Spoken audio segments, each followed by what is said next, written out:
Welcome to episode number 63 of 100 Plus, an overview of 100 of the most important people, events, and ideas of the last 2,000 years. This is a survey of the forces and factors that have shaped today's world, Western civilization, the Christian faith, and you. Our hope is that by tracing the path from the early Greeks and Romans through the Jews and Christians and all the way to the present, that we not only gain a better understanding of this moment, but that we learn how to follow Christ more thoughtfully and faithfully.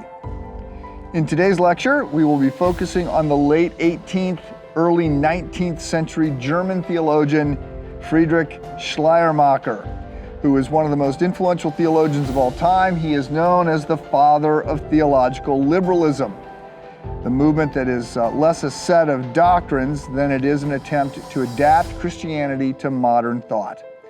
As we will see, while this was a noble goal in practice, it came at the expense of historic biblical Christianity. In today's podcast, we're going to be talking about liberalism, not politics. That was last episode. Today, when I say liberalism, I'm not referring to classic liberalism, to the limited government, individual rights, religious pluralism, equality under the law, all of that kind of thing that we talked about in episode 62, nor am I talking about political or cultural leftism. Liberalism that is associated with FDR or Bernie Sanders or AOC or American higher education or sexual progressivism or any of those things. What I'm talking about today is theological liberalism. That is the movement called liberalism where we spell the L, or where we spell the word liberal with a capital L. This liberalism, which is also called theological liberalism, liberal theology, and occasionally just referred to as modernism, which was all founded in Germany in the late 18th century, became a movement in the 19th century. This liberalism downplays the Christian doctrines thought to be out of sync with modern science and biblical criticism in order to dovetail with modern views and modern culture. Theological liberalism has to do with liberty or freedom. In this case, it is the freedom to adapt religious ideas to modern culture and modern modes of thinking. You're almost certainly acquainted with theological liberalism, even if you don't know it. For one thing, it's spread throughout the West. I grew up as a small child attending a liberal church. I left it when I was in high school because it was boring. It was a bunch of moralism, which is no fun to hear. Try harder, be better, all that kind of stuff. When I eventually came to faith, some years later, my parents asked me to go back to the church and talk to the pastor, and I did. And when I asked him why I had never heard about a relationship with Christ, when I'd never heard what I would call the gospel, salvation by grace, he said that he was uncomfortable with those kind of claims. He also said he thought that we had a lot to learn from our Buddhist and Confucian brothers and sisters. I then noted that I was confused because every week that I had attended, we had always said the Apostles' Creed. He had led us in saying, I believe in God the Father Almighty, maker of heaven and earth, and in Jesus Christ, his only begotten Son. Right, all of that, the Apostles' Creed. I said, but based on what you're telling me now, you don't actually believe the Apostles' Creed. And he said that he did not believe it in any meaningful way. When I asked him, why then do you lead us in saying, I believe these things, when in fact, you don't believe them? He didn't have an answer. So, you may be familiar with theological liberalism because perhaps you have attended a church that would identify with liberalism.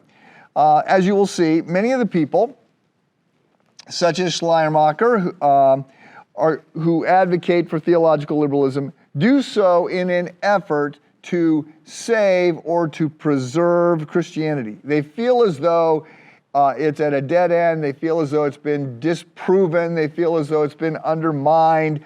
They feel as though no thinking person can continue to hold to the idea of supernatural revelation or a God of miracles or eternal life or any of those things.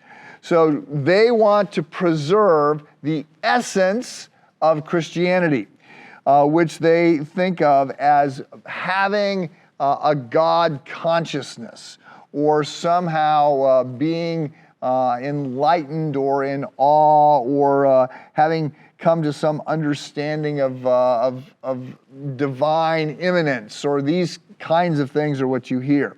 Now, there's nothing consistent about theological liberalism because it's very much an internal, I look inside myself and these are the things that I identify or I feel or that I think are true.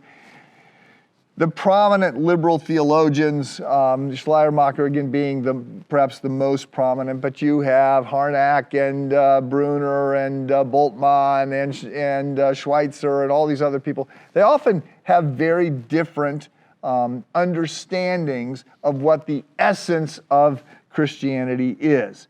So it's a little bit confusing, and again, it's more of a shift that Schleiermacher introduces than any set of ideals, but he gets credit because in 1799 he publishes a book called On Religion, addresses to its cultured despisers.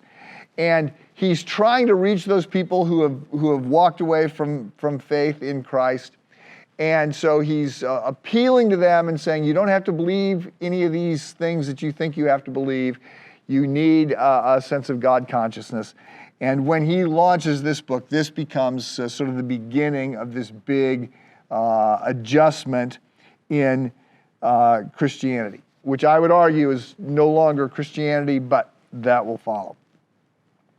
So by way of context, let me remind you that in recent podcasts, we have been talking about events on both sides of the Atlantic Ocean, and we've also been exploring a variety of isms, Romanticism, capitalism, conservatism. Now we're talking about liberalism. Again, not classic liberalism and not leftism. We are talking about a movement, a distinct theological movement. It would be so much easier if this was called something else, but it is called liberalism. And we're not doing this, by the way, just because we're trying to get all the isms out of the way, because there's a lot more isms to come. I mean, we've got racism and sexism and nationalism and nominalism and existentialism and all kinds of others. We're looking at liberalism now because although it's much more of a movement in the late 19th century, Schleiermacher publishes the book that sort of launches it here back in 1799, so we're still in the 18th century, just about to turn the corner. So some people think, I said this is sort of really sort of gets wind in its sails in the late 19th century. Some people think that the divisions or the theological dust-ups that happen around liberalism happen in the 20th century. Now, others just think that they happen way back much earlier. Also not true. They really emerge late 18th, early 19th century. For the record, there have always been these theological tension points. I mean, we can see this in the book of Acts, chapter 15. There's the first council where they're trying to work out, does the gospel get extended to non-Jews, to the Gentiles? And then you've got, of course, the Council of Nicaea. You've got big issues that come up around in the 11th century that are going to lead to the Great Schism. You've got the Protestant Reformation. You've got lots of different points of tension and groups working this out. Some of the tensions, some of the fights, some of the disagreements that happen in the church over 2,000 years, honestly, don't matter. They're about secondary or tertiary issues, sort of, who cares? I mean, theologians care, and sometimes they're more important than others, but a lot of them are not very significant. This one is, in fact, pretty significant. So I just want to say that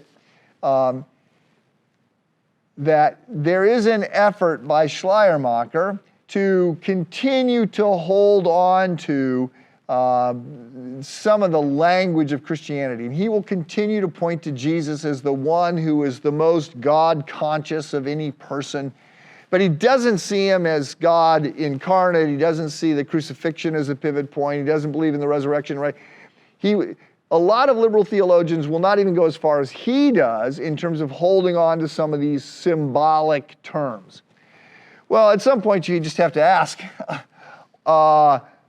is this even Christianity? I mean, you are not in line with the Apostles' Creed. You are way outside of the lines when you're coloring this picture. And so I would be among those. J. Gresham Machen, a Princeton guy in the 19th century, will write a book, Christianity and Liberalism, and he'll just say, look, liberalism, again, not classic liberalism, not leftward-leaning political ideology, but this theological movement. He will say, this is not Christianity.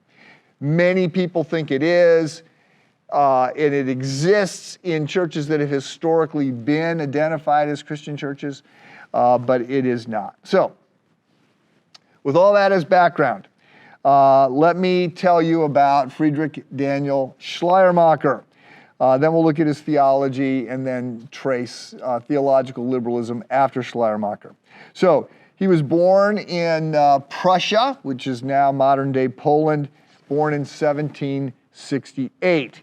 His father, Gottlieb Schleiermacher, how'd you like to try and get by with that name on the playground? Gottlieb Schleiermacher was a Reformed pastor and a chaplain in the Prussian army. Earlier in his ministry, he had been a rationalist. He had been very much in keeping with Enlightenment thought, reason above anything and everything. But in 1778, he had had a pretty dramatic conversion. And as a result of this renewal experience, conversion, whatever it was, he decides to align with the Moravians. And they're sort of a pietistic, sort of a holiness movement. And he abandons his rationalism and he embraces the conservative theology of the Moravians. One of the things that he does, not wanting his children to be corrupted by this liberal Enlightenment thought, and there, by the way, I'm using the word liberal in terms of progressivism. So he doesn't want them to fall into sort of progressive, leftward-leaning political ideology and theological ideology. So he enrolls his kids in a Moravian school. Friedrich is 15 at the time that this happens. And it's sort of a semi-monastic community, which doesn't really sound like the kind of place a 15-year-old would want to go spend much time. He does learn some discipline here. He learns conservative doctrine, and there is a great warmth. He will write about how loving and warm and communal this time is. He likes the Moravians for that. In 1785, Schleiermacher graduates from the Moravian school, and he heads off to a Moravian seminary. While he is at this seminary, he becomes part of a rogue group of students who are reading Enlightenment writers. This is against the rules. They're not supposed to do it. When they get caught doing it, some of them are expelled. Schleiermacher is not, but he writes to his father and tells him about what has been going on. And he says that he identifies with some of the same concerns as the Enlightenment writers who are critiquing the Bible, critiquing Christianity, and that he has doubts.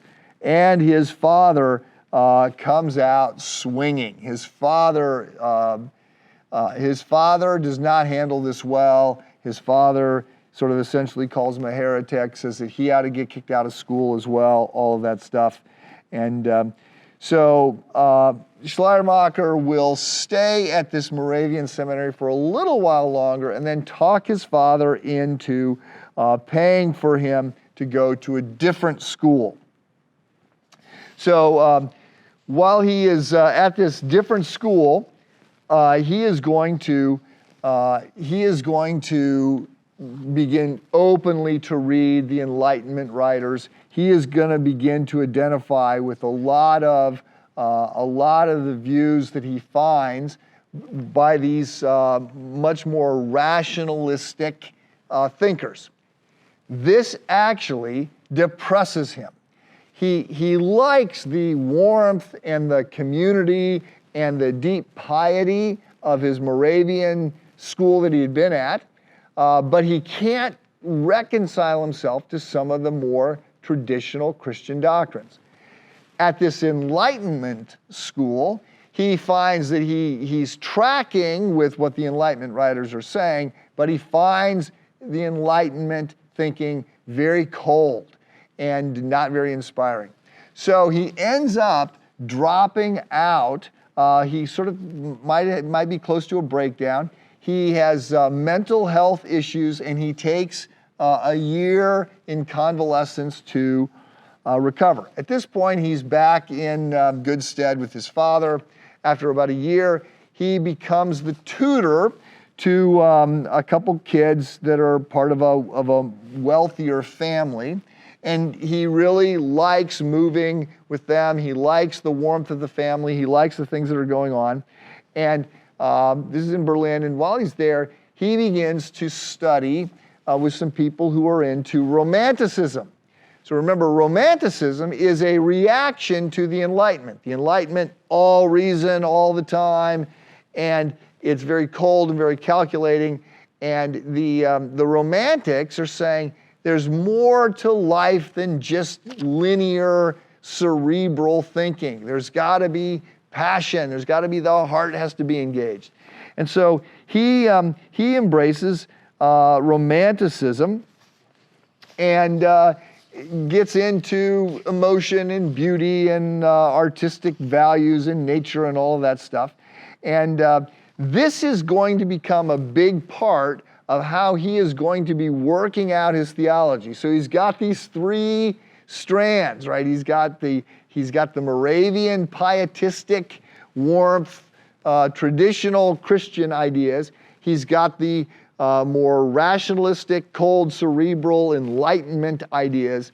And then he is correcting that, sort of finding a middle ground with Romanticism. So at this point, he goes, he passes some additional training. He's back in seminary somewhere. He passes some additional training, and he becomes board certified, and he takes a position as a hospital chaplain. And I have to say, one of my pet peeves about people who move away from the historic apostolic faith happens when they are in ministry and they don't leave ministry. So I have said, like, if I actually stop believing this, I hope I've got the character and the guts to say, I can't do this job, right? I can't preach things I don't believe, and I'm not gonna preach something else. And I know a number of people who sort of dry up spiritually, but stay with the job because it's a paycheck. Not a big paycheck generally, but they do it because they know how to do it. So I'm a little bit more sympathetic with Schleiermacher because, again, more so than some of the other liberal theologians, he's going to hold on to some Christian vocabulary through all this, and he is going to think that Jesus is the best. Christianity is the best of all the religions, and Jesus is the best of all the religious teachers. So he sort of sees himself being right and being in the right camp.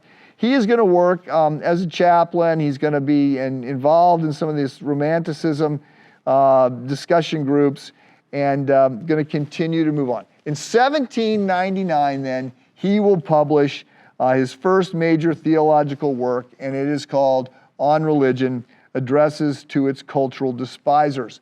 And this will be a big moment. The book gets a big acclaim. And in this book, he's going to talk about looking back past all the historical language and claims, the things that aren't important, to the true essence of religion, which is this feeling of absolute dependence. It's the feeling of absolute unity with ultimate reality. It is this awareness of our God consciousness. So he is going to argue that you can have this God consciousness in all kinds of different ways and through all kinds of different religions. You could get it through art, you could get it through nature, you could get it through poetry. You could have this sense of profound awe, this sense of dependence upon God. You could get it in a lot of different ways.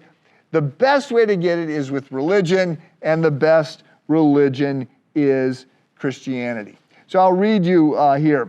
Schleiermacher writes this: religion is the outcome neither of the fear of death nor the fear of God. It answers the deep need in man. It is neither a metaphysic nor a morality, but above all and essentially an intuition and a feeling. Dogmas, okay, so doctrines. Dogmas are not, properly speaking, part of religion. Rather, it is that they are derived from it. Religion is the miracle of direct relationship with the infinite, and dogmas are the reflection of this miracle. Similarly, belief in God and in a personal immortality are not necessarily a part of religion. One can conceive of a religion without God, and it would be pure contemplation of the universe. The desire for personal immortality seems rather to show a lack of religion, since religion assumes a desire to lose oneself in the infinite rather than to preserve one's own finite self. Okay, so this is sort of, I find liberal theology to be exhausting to read. It's, first of all, it makes me mad. Secondly, a lot of it just, there's no there. Like, what am I putting my teeth into? Where am I supposed to get, I don't know, hope or something concrete? That sounded, and it should sound at least, very pantheistic, very Eastern. You're going to lose yourself in God. You're going to lose your human essence or the spark of divinity in you, and it's going to meld with the cosmic consciousness of the universe, and you become one with the one and all this stuff. So that's what Schleiermacher is going to be advocating. And he's going to be basing all of this. His religious beliefs are going to be based on his feeling. And so he's sort of reacting against the Enlightenment in reason and rationalism.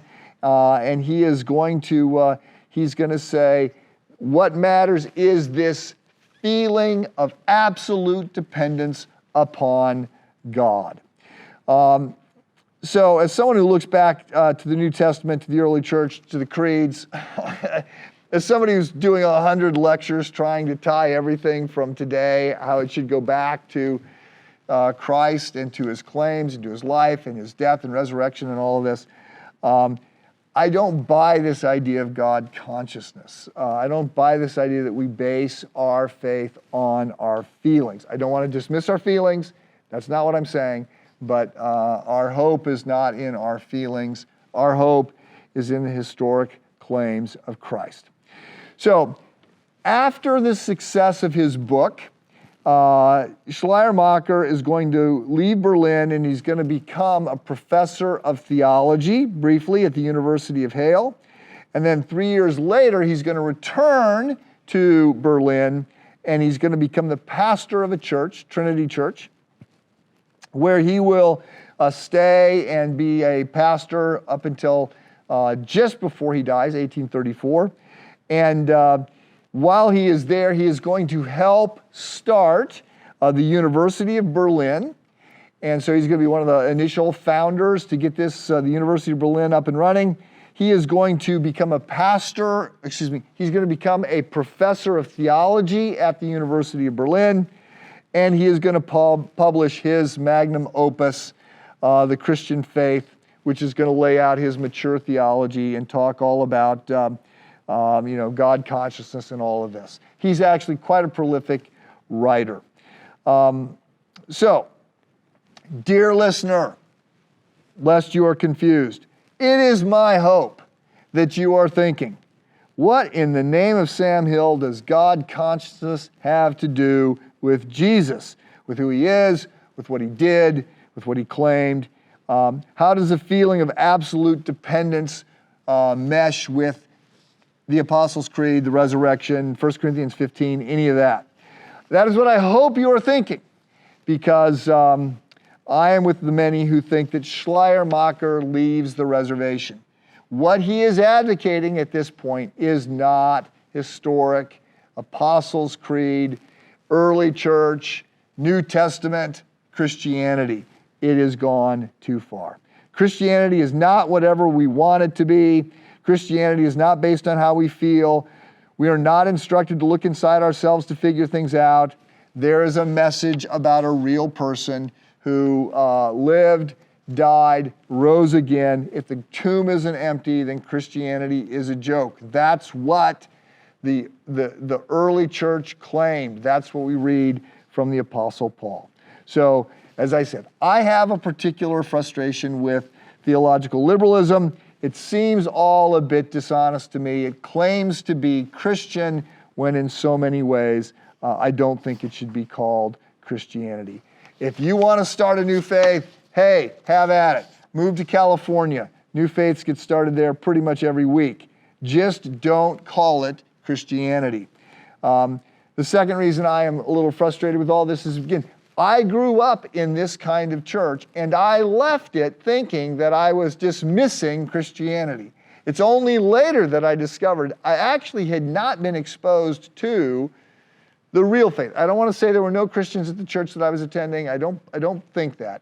But at the time that I was sort of alert enough to pay attention, there was a thoroughgoing theological liberal in the pulpit at that church who was actively dissuading me from seeking a personal relationship with Jesus Christ. Okay, enough of my rant. We need to move on. And we need to start by asking, how exactly or why exactly did Schleiermacher, who's obviously a bright boy, and others end up running down this, what I would say is a dark alley? There were reasons. I'm not saying these reasons were right. I don't think that they were right. Sometimes people move away from Orthodox faith because by doing so, they can move away from a faith that feels very restrictive. I was a college pastor, so trust me when I say a lot of times students, college students start doubting the Christian faith or raising objections about the faith that they grew up with at exactly the same time as they start sleeping around or whatever, doing a lot of alcohol, whatever it is. They don't like the idea that they are a moral being accountable to an all-knowing God. They don't like that. So it's best to try and put some distance between yourself and that kind of a God if you can. I do not think, though, that is Schleiermacher's story. It appears as though he had some legitimate questions and the church failed him at that time.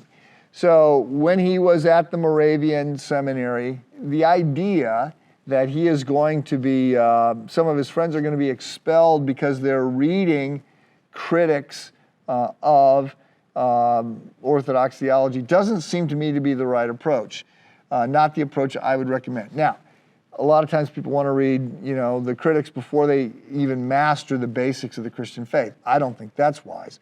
But when you have people who have legitimate questions, not, hey, I got a question, can God make a rock so big he can't lift it, right? I mean, again, as a college pastor, I'd hear that, and I'm like, seriously, that's your question? Like, if I answer that question to your satisfaction, you're going to be a Christian? Of course not.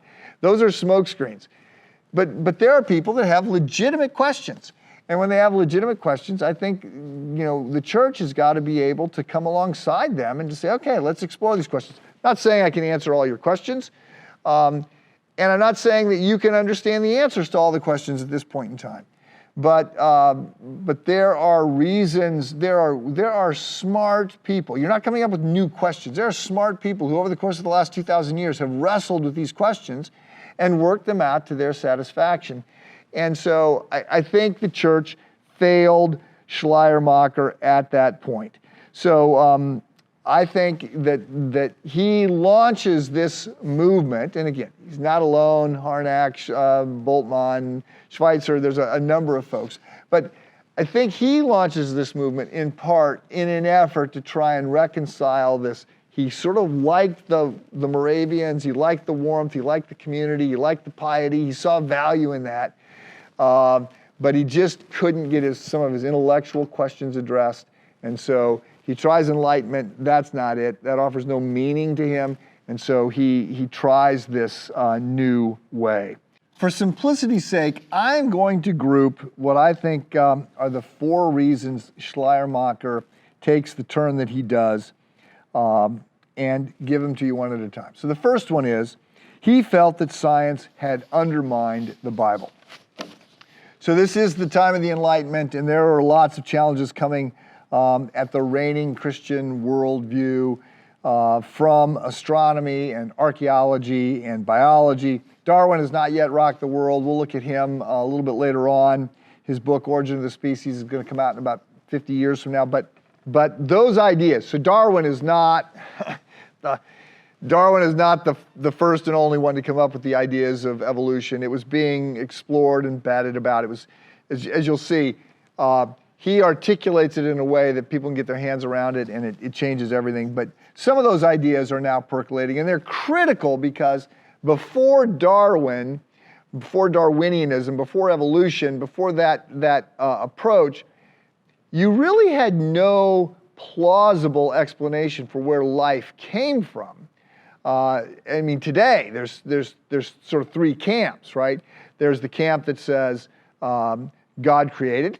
There's the camp that said life evolves either through God or atheistic blind chance.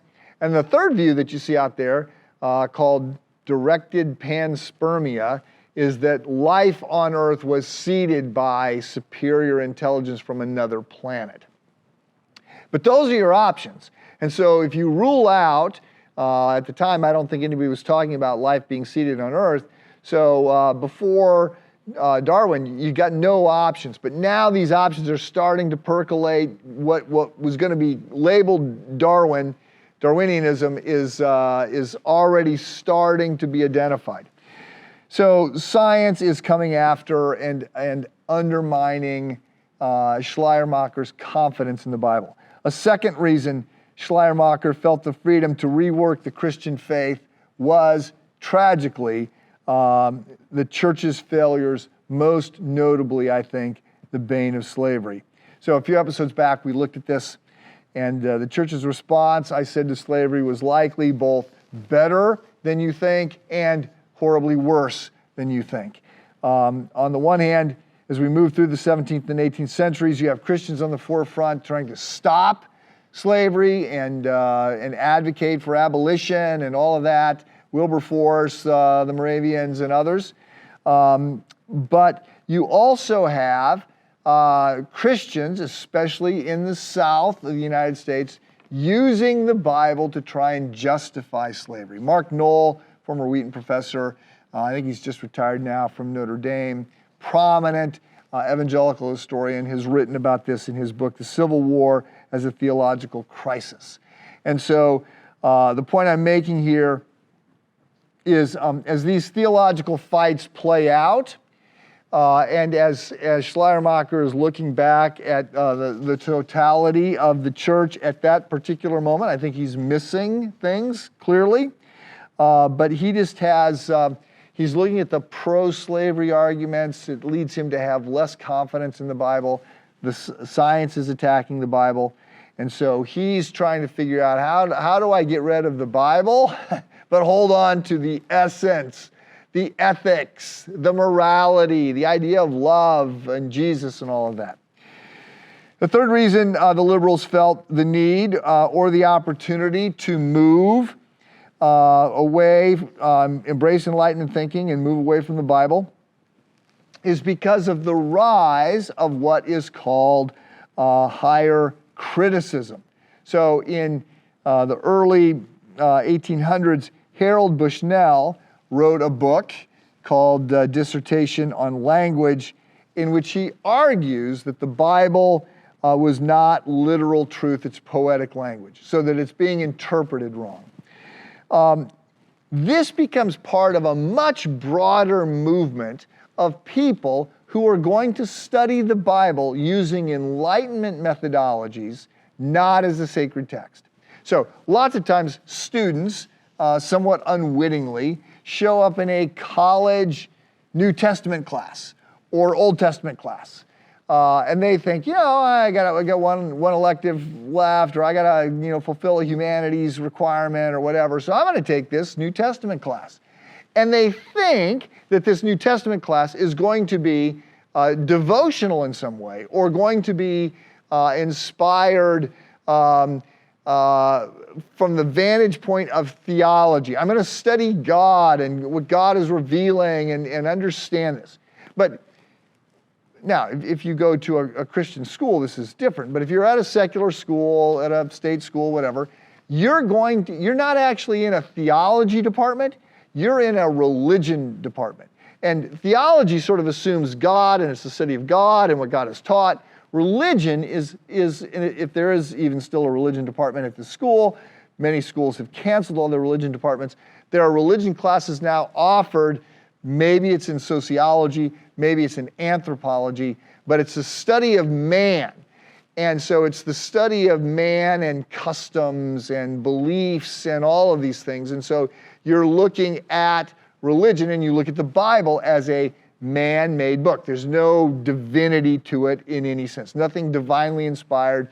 So the assumptions about the book are that it was written a while ago, and you're just going to start, when you bring these Enlightenment principles, you're going to start looking very critically. And I mean, I'm not using that as negatively. I'm just saying you're going to be very analytical. And so you're going to, there's higher criticism, there's form criticism, there's redaction criticism, there's textual criticism, all these different approaches to analyzing the biblical text. Now, some of these, we sort of divide them, theologians divide them into what are called higher criticism disciplines and lower criticism disciplines. Higher criticism disciplines are more likely to be driven by people who do not believe that the Bible is in any sense a divine book. And so Moses didn't write the Pentateuch. As a matter of fact, we have no reason to think that any of the people whose names are ascribed to a book were actually writing the book. The New Testament was written much later than everybody would think. None of the prophecies actually were fulfilled. The Bible is full, of course, of prophecies. I think by some counts, there's like 1,800 different prophecies, which is sort of pre-written history, right? Where in the Bible it says, this is going to happen, and then later on you read where it happened. So some of these, just like we have a bunch of messianic prophecies, and because we know that the Old Testament canon is closed and silent, I mean, it's not manipulated for 400 years. I mean, part of that is just biblical studies. The Dead Sea Scrolls confirm all that, whatever. So all the messianic prophecies had to be locked and loaded well before Jesus comes along and fulfills them, being from the tribe of David, being born of a virgin, being in a rich man's tomb, all those things that Jesus is going to perfectly fulfill. So not all of the prophecies can be dismissed, but you've got a lot of prophecies where it says, for instance, God says to Abraham, follow me and I will give you a son. And lo and behold, later on, Isaac is born. Well, if you're in a higher criticism camp, you don't say, well, that just confirms that the Bible was true. You say, well, it was written after Isaac was born, and they just say that this happened. But there's no reason to think that actually was a prophecy that gets fulfilled. So you bring a much more of a critical. If you watch any PBS specials on the Bible, right? National Geographic specials on Exodus or something, you're seeing all of these higher criticism tools being used. And you have to understand, part of the way they date things is to say, well, if this prophecy has been fulfilled, right? So Cyrus, I think Isaiah 45, it says, in the future there's going to be a leader named Cyrus, and it's 100 years later that Cyrus actually becomes a king. Well, they don't say that, they just say there is no possibility that this was written before Cyrus became the king. Right? So whatever our radioactive dating or anything else might suggest, whatever the pottery shards, however we might otherwise date this, we start by knowing it could not have been written before that prophecy has been fulfilled, because we're bringing that skeptical, enlightenment, atheistic, whatever, approach to this. So Schleiermacher is growing up at a time when higher biblical criticism is very much in vogue. Now, this higher criticism, there's lower criticism I use, textual criticism, some redaction criticism, whatever. But a lot of this is sort of played out, and there's some challenges to some of the higher critical conclusions that were reached before. But at the time of Schleiermacher, this is also undermining the Bible. And then there's one more that I'll mention, and that is the rise of Romanticism. So again, Schleiermacher is going to be pushed forward with this idea that truth is not through revelation and truth is not through reason, truth is through passions and feelings, and that's how you get it. And so when this happens, Schleiermacher will launch what is in essence a third or a fourth option. So if on the one hand you have in response to science and higher criticism and other things challenging the interpretation of the Bible, if on one hand you have people that say, I don't give any credibility to any of that, it's anti-God, I have no time for it, I'm not interested in even hearing about it, because the Bible said it, it's true. So this would describe fundamentalism. Now, it's not a great description of fundamentalism, and fundamentalism, like so many other words, has changed its meaning over time. We'll look at this when we get into the 20th century. There was a series of like 90 little booklets that were written called the Fundamentals, and they were put forward. Some big oil baron publishes these, and they go out. And so people who believed in these fundamentals, which I've not read them, but I've heard, yeah, you pretty much would say you believed in those fundamentals. They were called fundamentalists. Well, after we get through the Scopes monkey trial and everything else, fundamentalism is going to have a different connotation. But you got this camp here. So I believe the Bible. I pay no attention to science or criticism.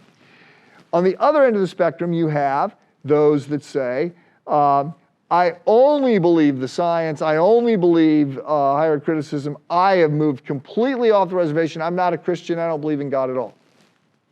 If those are two extremes, then you have a view here, which I will call, for lack of a better term right now, I'll call evangelicalism, which says, I actually believe that God has revealed himself supernaturally in Jesus Christ and in the Bible, and I believe that God has revealed himself naturally through creation, and that I have to read both texts, the text of Scripture and the text of science. And to the extent that they don't go together, I'm misunderstanding one of them, because in the end, when there's perfect knowledge, they will line up. And so I hold some of these things in tension as I'm trying to work them out, but that would describe loosely an evangelical position. And then Schleiermacher takes this different position, and he says, I'm not an atheist, I'm not an evangelical, I'm not a fundamentalist. I am saying I'm only interested in, I'm believing the science, I'm only interested in the essence of Christianity, and the essence of Christianity is this total dependence upon God. It's this warm feeling. It's God consciousness. It's all of that. That's what I need to hold on to. So this is important because today we live in a post-truth environment. We've been heavily influenced in sort of a second wave of post-modernity. Modernity is about to kick in. Modernity gets used to describe liberal theology. Modernity also gets used to describe sort of the late 19th, early 20th century, all of the rise of science and technology.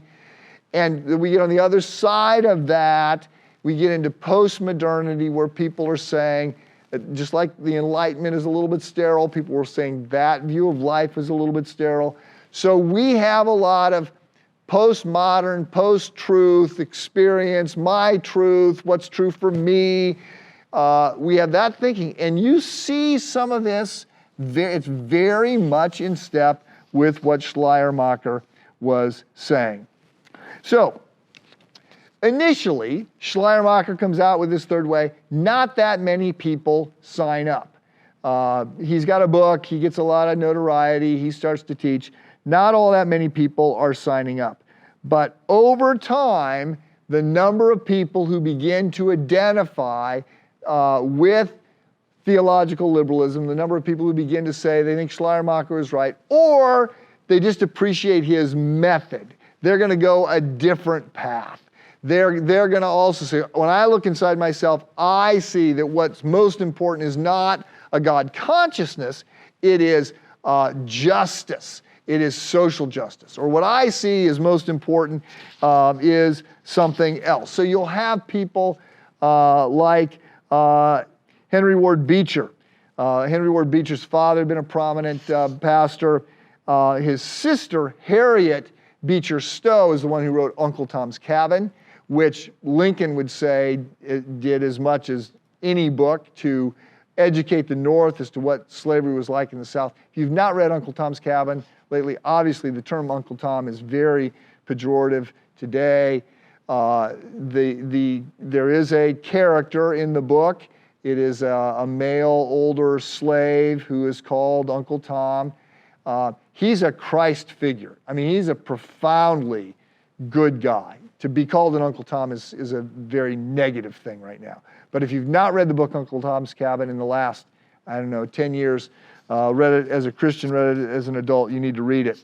So Walter Rauschenbusch will come out with Christianity and Social Crisis, and he'll argue for what's called the social gospel. And so you're going to have a lot of people who start to move away from historic apostolic Christianity, a relationship with Christ, the incarnation, the resurrection, substitutionary atonement, Apostles' Creed kind of stuff. And they're going to say, what we need from the Bible is this push towards love, being kind to others, being a nice person, something like that. So, again, when you start to look at what Schleiermacher is advocating, you see, to him, God, you could have Christianity, you could have religion without God. God is not important. And God, as God gets revealed in the writings of Schleiermacher, is sort of, the unmoved mover. I mean, it's just this, it's not the personal triune God, Father, Son, and Holy Spirit. When it comes to sin, Schleiermacher doesn't really have any time for that. He does think that there's negative forces that pull you away from being conscious of God, and they're to be fought against. But there's no sense of any sort of traditional understanding that we have been broken by the fall, by sin. He wouldn't go in for that. When it comes to other theological doctrines, he just doesn't, nothing looks like Christianity. And again, the other people are going to go in other directions. I pulled this critique, Richard Niebur. So they're Niebur brothers. One of them ended up being president of a college, Elmhurst, not far from here. But Richard Niebur, sort of critiquing liberalism, said, What liberal theology wants is a God without wrath who brought a people without sin into a kingdom without judgment through the ministrations of a Christ without a cross.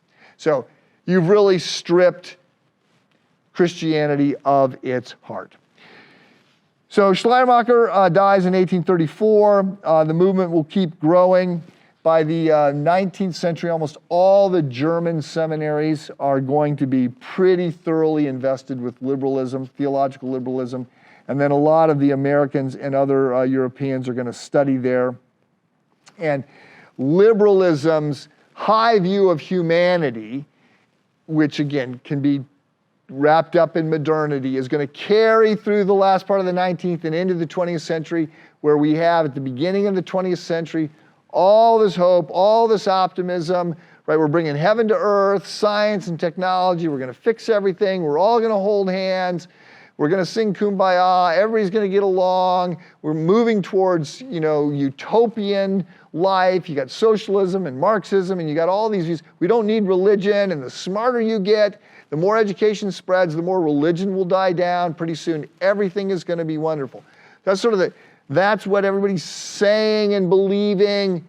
That's what a lot of people are saying and believing as we come out of the 19th and into the 20th century.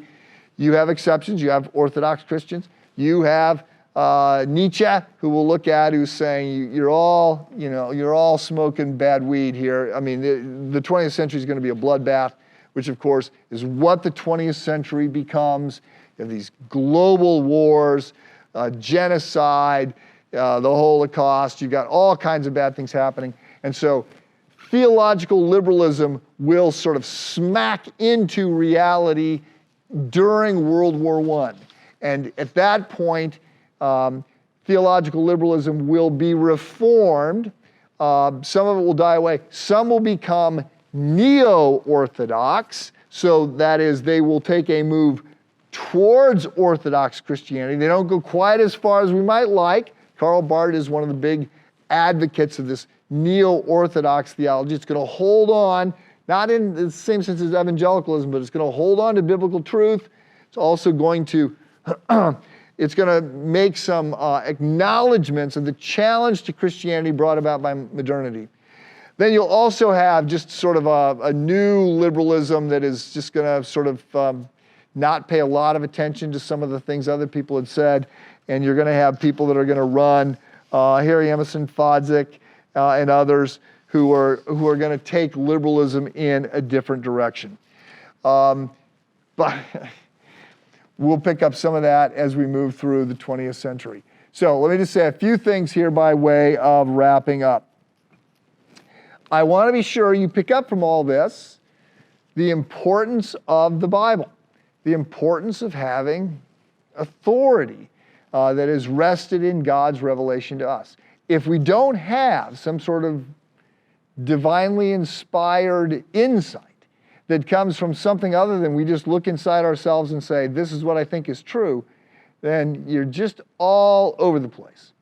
So we are fortunate to have been given a divinely inspired book. Secondly, I want to alert you to the fact that theological liberalism is still around. Now, today you hear more about progressive Christianity than you hear about theological liberalism. There's a little bit of daylight between those two, but honestly, they're both sort of free form, and so I think there's just a lot of, it's not very well worked out. But to some extent, not exclusively, but to some extent, theological liberals find themselves in mainline churches, or maybe in part of a Unitarian church, which is Unitarian as opposed to Trinitarian, as opposed to Christian. You find some in some of the more progressive mainline churches embrace theological liberalism. Not all mainline churches embrace theological liberalism. I don't want to say that, but that is where you're more likely to find it. And then the last thing that I'll say is I regret that Friedrich Schleiermacher, as a young man, did not find older, thoughtful, wise, mature Christians who've wrestled with some of the questions and found their way forward to be able to help guide and steer and invest in somebody like him. I think we could have had a very different outcome. Well, that's it. Next time, special podcast. The next podcast, I believe, is going to be a special podcast, and I'm going to go in a surprising direction, so I'll just leave you with anxious anticipation for that. See you then.